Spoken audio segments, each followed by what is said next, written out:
Sir सवाल सीधा है, क्या आप धनबाद से चुनाव लड़ेंगे कि नहीं? अभी अनुपमा जी आई थी आपसे समर्थन मांगने के लिए, स्पष्ट जवाब दीजिएगा। अनुपमा जी ने कोई अपने चुनाव के लिए समर्थन नहीं मांगा। उन्होंने एक घर के बहू के नाते अपना आशीर्वाद मांगा और मैंने ही कहा कि घर में बहू बेटी को हमेशा ही प्रेम स्नेह आशीर्वाद उनके लिए रहता है। मगर धनबाद के संदर्भ में उनको मैंने साफ कहा कि मैं कोई लोकसभा में जाने की इच्छा से उस चुनाव मैदान में नहीं कूदा हूँ। जो प्रत्याशी है उस प्रत्याशी के बारे में एक हम लोगों के साथी कृष्णा अग्रवाल ने कह दिया कि ये ठीक प्रत्याशी नहीं है, बदलना चाहिए। बाबूलाल मांझी को उन्होंने पत्र लिखा। उसके बाद फ़ोन करके उन्होंने उनको ज़बरदस्त धमकाया। ऑडियो वायरल हुआ तो मैं उनकी हिम्मत बढ़ाने के लिए धनबाद गया। अगले दिन प्रिंस खान जिससे दोस्ती रही है इनकी, जेल में एक साथ रहे हैं, उसने उसी लहजे में जिसमें ढुल्लू महतो जी ने कृष्णा अग्रवाल को धमकी दिया था, उसी लहजे में उन्होंने मुझे और कृष्णा को धमकी दिया। लगा कि स्क्रिप्ट राइटर कोई एक ही है, बोलने वाले दो लोग हैं। तब मैंने इस चुनौती को स्वीकार किया। धनबाद के लोगों से कहा, धनबाद के लोगों ने भी मुझे समर्थन दिया कि नहीं आप आएंगे तो हम लोग साथ रहेंगे। फिर 3-4 टीमें हम लोगों की पूरे क्षेत्र में घूमी और हर जगह से यही फीडबैक आया कि मैं सामने रहूँगा तो इस तरह के व्यक्ति को संसद में जाने से रोका जा सकता है। और मैंने यही कहा कि भाई धनबाद के लोग चाहेंगे मैं चुनाव लड़ूंगा। लेकिन जो वर्तमान परिस्थिति है, अब 20-25 दिन ये पूरी घटना की हो गई, उसके बाद आप भी 2-3 बार विजिट कर लिए, आपकी पार्टी के लोग विजिट कर लिए। कांग्रेस ने अभी तक प्रत्याशी नहीं दिया था, वो प्रत्याशी दे दी अनुपमा सिंह। आपसे वो मुलाकात करने आई थी, वो शिष्टाचार या समर्थन जो भी था।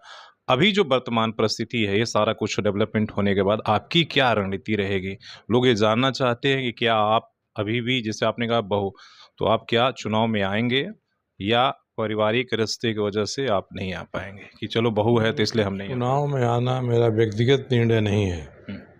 हमारे साथ एक पार्टी है जिसका मैं संरक्षक हूँ, उसके भी पदाधिकारी वहाँ घूमे हैं। धनबाद में, बोकारो में उस पार्टी की इकाई है, यूनिट है, उन्होंने भी लोगों से बात किया है, घूमा है।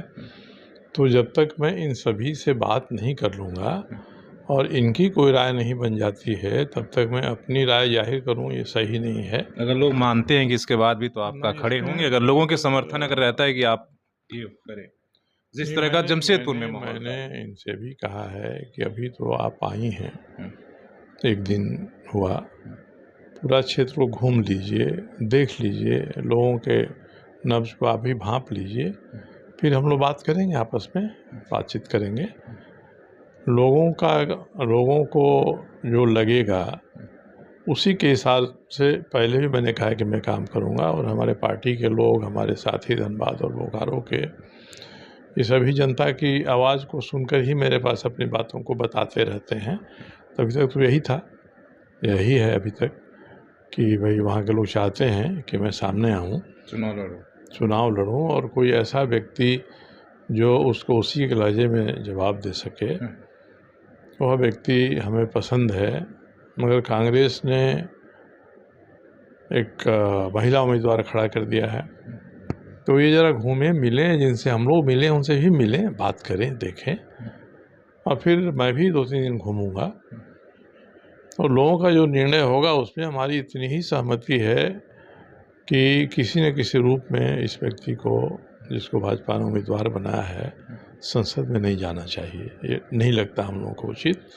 एक समान कॉमन बिंदु वही है। वैसे हम लोग कांग्रेस के समर्थक कभी नहीं रहे हैं, इसलिए मैंने कहा कि कोई मैं कांग्रेस पार्टी का समर्थन करने की बात नहीं है, ना भाजपा का समर्थन करने की बात है।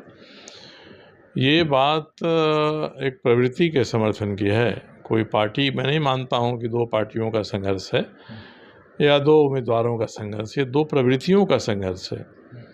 किस तरह की प्रवृत्ति परास्त होनी चाहिए और किस तरह की प्रवृत्ति जीतनी चाहिए, ये धनबाद के लोग ही तय करेंगे और उसी के आधार पर मैं भी अपना कदम उठाऊंगा। हमारे पार्टी के अध्यक्ष, महामंत्री, उपाध्यक्ष, ये सब कई दिन तक धनबाद में रहे हैं और 2 टीम तो हमने खास करके देहाती इलाकों में भेजा, ग्रामीण इलाकों में भेजा कि आप ज़रा लोगों का मूड क्या है, उससे ही कई चीज़ें निकल कर आईं। तो लगता भी है कि चुनाव की दिशा क्या होगी, वह दिशा भी भारतीय जनता पार्टी की संस्कृति के अनुरूप नहीं जा रही है कि हम चुनाव को अगड़ा बनाम पिछड़ा करा दें, चुनाव को स्थानीय बनाम बाहरी करा दें।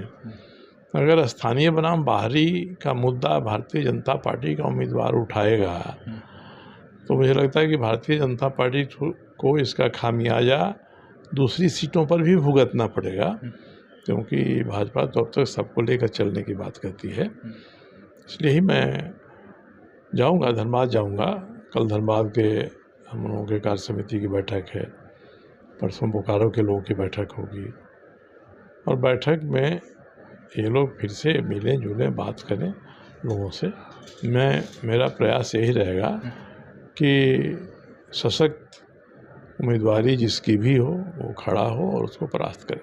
नहीं सर, जो आप विपक्षी एकता बनाने की बात करते थे, आप समर्थन के लिए सभी पार्टियों से आपने बात किया, लेकिन इन्होंने अपना कैंडिडेट दिया। तो अब वैसे में क्या होगा अगर विपक्षी एकता, अगर तीसरा मोर्चा, मतलब आप अगर खड़े होते हैं तो अगर आपके जिस तरीके से आपने कहा कि लोगों की राय है अभी तक आपने जो घूमा, मैं कोई ऐसा कदम नहीं उठाऊंगा कि वोट का बंटवारा हो।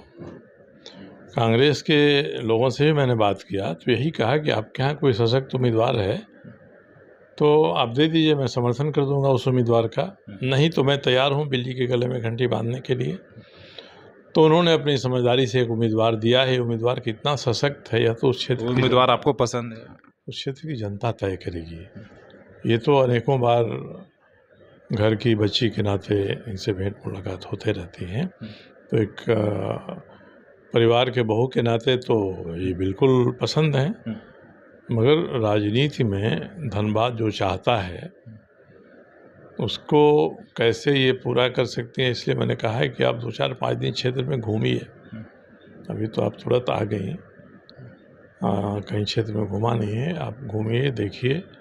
मेरा अनुभव है, चाहिएगा मैं भी अनुभव शेयर करूँगा, तब आप भी तय करिए और तब मैं भी तय करूँगा। सर, अगले सप्ताह से नॉमिनेशन शुरू होगा, तो क्या इस सप्ताह में मतलब आप फैसले ले लेंगे? 27-28 के बाद वहाँ नोटिफिकेशन जारी हो जाएगा? होगा, और वो नोटिफिकेशन जारी होगा, मगर मैंने कहा ना कि जब तक अपने साथियों से, हमारे सभी साथी तैयार होंगे तभी मैं चुनाव से हटूँगा। नहीं तो अगर वो तैयार होंगे तो या तो वो मुझे समझा दें या मैं उन्हें समझा दूँ, यही बात होगी। बहुत बहुत धन्यवाद।